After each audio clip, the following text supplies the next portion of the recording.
Good morning guys. এখন সকাল 5টা বাজে। আমরা চট্টগ্রামের উদ্দেশ্যে রওনা দিব, সেজন্য আমরা হোটেল থেকে বের হয়ে রিসিপশনে বসে থাকছি। এখানে আমরা ছাড়া আর একটা রিসিপশনের ভাইয়া আছে, উনি ছাড়া কেউই ছিল না। তারপর উনি কল দিয়ে হোটেল বয়কে ডাকছে, ডেকে আমাদেরকে গেট খুলে দিতে বলছে। তারপর আমরা বের হয়ে গেছি। Bye bye grand Sylhet hotel and resort.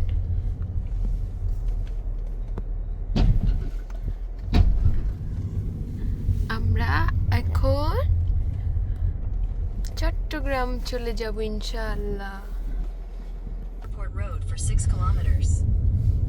চলে যাচ্ছি চা বাগানের দেশ থেকে। সিলেট থেকে আমরা 5টায় রওনা দিয়ে আমরা কুমিল্লা এই জৈতুন রেস্টুরেন্টে পৌঁছাই দুপুর 1টায়। আমাদের অনেক খিদা লাগছে, তারপর আমরা এই রেস্টুরেন্টটাতে ঢুকে যাই। এখানে আমরা কিছুক্ষণ রেস্ট নেই, তারপরে এখানে দুপুরের খাওয়া দাওয়া করি। যেহেতু 1:30 বেজে গেছে, আমাদের অনেক খিদা লাগছে। আর আমার হাজব্যান্ড অনেক জার্নি করছে, ও এক নাগাড়ে সিলেট থেকে কুমিল্লা পর্যন্ত গাড়িটা চালায় আসছে, ওর অনেক কষ্ট হয়েছে। যাই হোক, এই রেস্টুরেন্টের ভিউটা অনেক সুন্দর, অনেক সুন্দর। তো আমরা খাবার অর্ডার করি 2টা বিরিয়ানি। এটা ছিল বিফ বিরিয়ানি।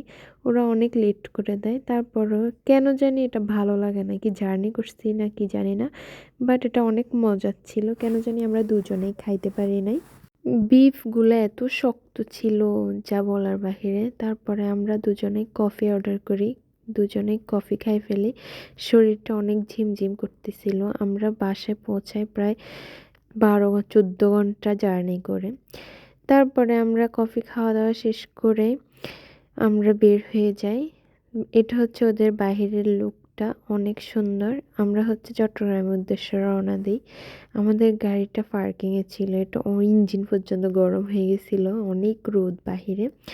যাই হোক, ও গাড়ি নিয়ে আসতেছিল, আমি ভাবিকে ফিডিং করাইছি কিছুক্ষণ। তারপরে আমরা যখন পথে কুমিল্লা পার হয়ে ফেনীর কাছাকাছি, তখন আমার হাজব্যান্ড অনেক ঘুম পাচ্ছিল, কিছুক্ষণ বসেছিল, ভাবছে ঘুমাবে।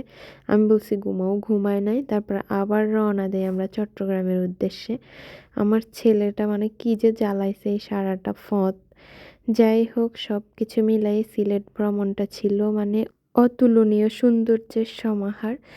কি বলবো, বলার ভাষা নাই। যারা সিলেট ট্যুর দেন তারা অবশ্যই জানেন সিলেট কত সুন্দর। তারপর আমরা এই তো 12-14 ঘন্টা জার্নি করে তারপর বাসার দিকে রওনা হয়ে বাসায় চলে যাই। অনেকেই আছে বিয়ের আগে ঘোরাঘুরি প্রেম এটা সেটা করে। আমরা দুজনেই রিলেশন করে বিয়ে করছি, কিন্তু আমরা বিয়ের পরেই বেশিরভাগ ঘুরছি। বাবু হয়ে যাওয়ার পরে বেশি ঘোরা হয়েছে আমাদের।